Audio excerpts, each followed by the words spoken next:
Hello friends, स्वागत है आपका हमारे YouTube channel let's learn stenography पर। डिक्टेशन की स्पीड रहेगी 100 शब्द प्रति मिनट। इस डिक्टेशन की पीडीएफ आपको हमारे Telegram channel let's learn stenography पर मिल जाएगी, जिसका लिंक डिस्क्रिप्शन में दे रखा है। मेन डिक्टेशन से पहले 1 मिनट का ट्रायल डिक्टेशन बोला जाएगा, जिसका आपको अनुवाद नहीं करना है। आपको सिर्फ मेन डिक्टेशन का ही अनुवाद करना है। डिक्टेशन में कॉमा, विराम और पैरा बोला जाएगा, इसलिए सभी ध्यानपूर्वक डिक्टेशन लिखें।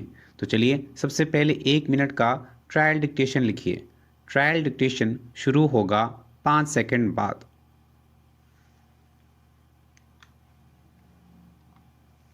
प्रबल इच्छा शक्ति ही मनुष्य की सफलता का मुख्य आधार है। विराम यह प्रत्येक व्यक्ति में विद्यमान है, बस उसे जागृत करने और विकसित करने की आवश्यकता है। विराम व्यक्तित्व निर्माण इच्छा शक्ति पर ही निर्भर करता है। विराम असफल होने के बाद भी प्रयास करते रहने की लगन ही इच्छा शक्ति का निर्धारण करती है। विराम इच्छा शक्ति के अभाव में योग्यता, अनुकूलता और प्रतिभा किसी काम की नहीं। विराम दुख और सफलता दुर्बल इच्छा शक्ति के कारण ही आते हैं। विराम अतीत को लेकर पछतावा और भविष्य की अनावश्यक चिंता मनुष्य की इच्छा शक्ति पर आघात करते हैं। विराम गलतियों पर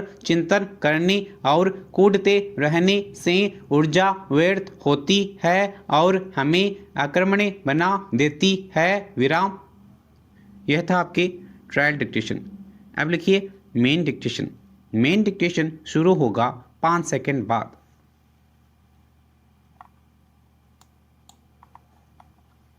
कुछ दिन पहले अपने फ्लैट से नीचे उतर रहा था तो देखा कि बाहर गली में एक लड़का प्लास्टिक की थैली में कूड़ा लिए खड़ा है। विराम वह इधर उधर देख रहा था कि कोई उसे देख तो नहीं रहा। विराम सब्जी लेने के वास्ते झोला लेने के लिए जैसे ही मैं वापस मुड़ा कि उस लड़के ने अपने कूड़े के ढेर को सामने एक घर की चारदीवारी के अंदर फेंक दिया और वहां से रफू चक्र हो गया। विराम मैंने उसे आवाज दी, लेकिन वह मोहल्ले की किसी गली दरवाजे के भीतर गुम हो चुका था। विराम मन में सवाल आया कि जब सुबह कूड़ा ले जाने वाली गाड़ी आती है,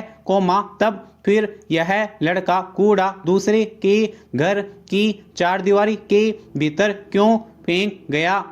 ऐसा अक्सर देखने में आया है कि जब कोई पड़ोसी कहीं बाहर गया होता है तो उसके घर की चारदीवारी के भीतर कुछ लोग कूड़ा फेंकने लगते हैं। विराम ऐसा लगता है मानो वह कचरा फेंकने की कोई जगह हो। विराम जबकि अब आम तौर पर हर घर शहर के मोहल्लों में कूड़ा गाड़ी आने से पहले सीटी बजाती है और फिर हम इत्मीनान से उसी में सूखे और गीले कचरे को अलग अलग करके रख सकते हैं। विराम हर कूड़ा गाड़ी के पास एक सहायक होता है, जो यह बताता है कि गीला कचरा कहाँ डालना है और सूखा यहाँ। विराम फिर भी लोगों को यह मानना जरूरी नहीं लगता। विराम पेरा हमारे मोहल्ले में कई लोग अपने ही जमीन पर मकान नहीं बनवा पा रहे हैं। विराम दरअसल उनके जमीन के हिस्से पर कूड़ा फेंकने का ठिकाना बना दिया गया था और अब उसे साफ कराना उनके लिए एक बड़ा काम हो गया है। विराम अगर कोई व्यक्ति अपने घर का कूड़ा दूसरे के घर में फेंकने के लिए सोच सकता है तो दूसरा भी यही काम दोहरा सकता है। विराम कुछ घटनाएं ऐसी होती हैं, जिनकी अपेक्षा समाज नहीं रखता है, विराम। अपनी समस्त ज्ञान पूंजी के आधार पर छोटी मोटी गलतियां गौण हो जाती हैं, विराम पेरा।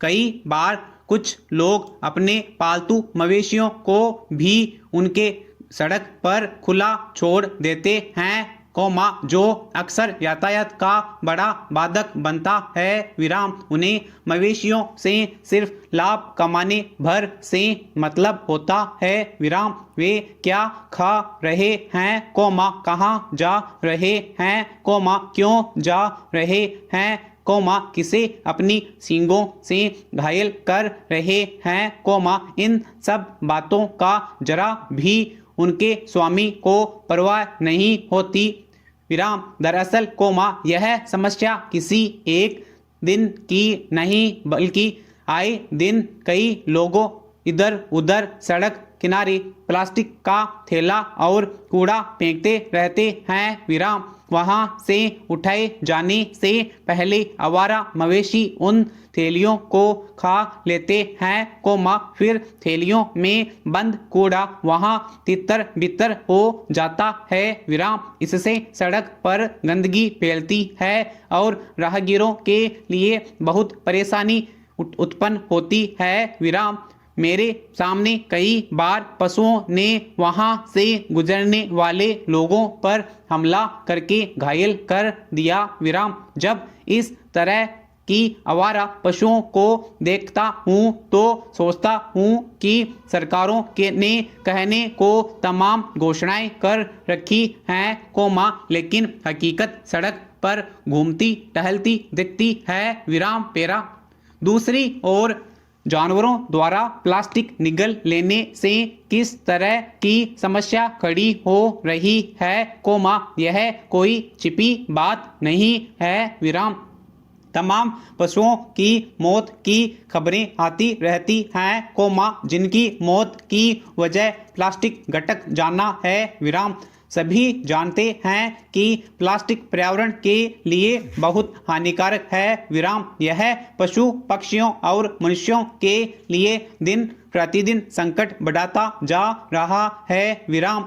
बहुत सारे कचरा घर या कचरा जमा करने वाले केंद्र बनाए गए हैं, लेकिन हर जगह प्लास्टिक की उपजी हुई पॉलीबैग, थैलियाँ, खिलौने, रसोई के सामान बिखरा हुआ दिख जाते हैं, विराम। प्लास्टिक का आम तौर पर पुनर्चक्रण नहीं हो पाता है, इसलिए आवासीय आबादी के बाहर ठोस कचरे के साथ उसका निपटान किया जाता है, विराम। जिस प्लास्टिक में हम कूड़ा इकट्ठा करते हैं और कूड़े को इधर उधर फेंकते हैं, उससे स्थानीय वातावरण बुरी तरह प्रभावित होता है, जिसके शिकार हम खुद भी होते हैं, विराम पेरा। भागम भाग वाली जीवन शैली की आगे बहुत सारे लोगों का कूड़ा कई दिनों तक घर के किसी कोने या किचन में सड़ता रहता है, विराम। उससे अजीब दुर्गंध आती रहती है, विराम। इससे उस जगह रहने वाले व्यक्ति की श्वसन प्रक्रिया भी प्रभावित होती है और फेफड़ा संक्रमित होकर वात, पित्त और कफ से लिपट जाता है, विराम। कंठ अवरुद्ध हो जाता है और सांस लेने में कठिनाई होने लगती है, विराम। सर्दी जुकाम, बुखार और थकान, हवा में घूम रहा सूक्ष्म तत्व भी कई लोगों को संक्रमित कर देता है और उन्हें धीरे धीरे खोखला बना देता है, विराम पेरा। सवाल है कि आखिर हम कूड़े को लेकर इतने निष्पक्ष और असंवेदनशील क्यों हैं? जिस जीवनचर्या में लोग अपने को बहुत महत्व देते हैं, उसी का किस्सा कूड़े को सही तरीके से निपटान करना भी है, विराम। सड़क के दोनों तरफ बन रहे मकानों की ऊंचाई देखकर ऐसा लगता है कि अब वह दिन दूर नहीं, जब मनुष्य कंक्रीट के जंगलों का बहुत छोटी इकाई बनकर रह जाएगा, जिसे न तो पशु पक्षियों से कोई लगाव रह जाएगा, न खुद इंसानों से। विराम पेरा। जब हम कभी छुट्टियों का आनंद ले रहे होते हैं, तब हम ज़्यादा से ज़्यादा समय अपने परिवार, दोस्तों और प्रियजनों के साथ बिताते हैं, उस समय हमारा पूरा ध्यान खुशी, प्रेम और उनकी देखभाल पर केंद्रित होता है। विराम।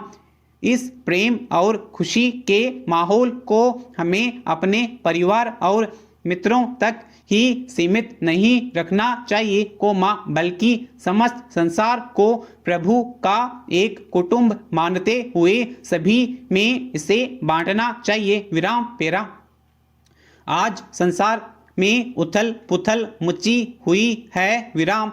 अशांति और हिंसक घटनाएं तेजी से बढ़ रही हैं। विराम। कई बार लोगों को दुख में घिरा देखकर हम भी दर्द से भर जाते हैं। विराम। ऐसे समय में हम प्रभु से प्रार्थना करते हैं कि सब झगड़ फसाद, संघर्ष, हिंसा और युद्ध आदि खत्म हो। विराम। दरअसल, इन सब समस्याओं का समाधान कहीं बाहर नहीं, बल्कि हम सबके भीतर मौजूद है। विराम। अगर हम में से प्रत्येक अपने अंतर में ध्यान, अभ्यास द्वारा शांति को प्राप्त कर ले, तब हम इसे औरों में भी फैला सकेंगे। विराम। इससे हम में से प्रत्येक व्यक्ति शांति का एक प्रकाश स्तंभ बन जाएगा और फिर धीरे धीरे पूरे विश्व में सुख शांति फैल जाएगी। विराम समाप्त।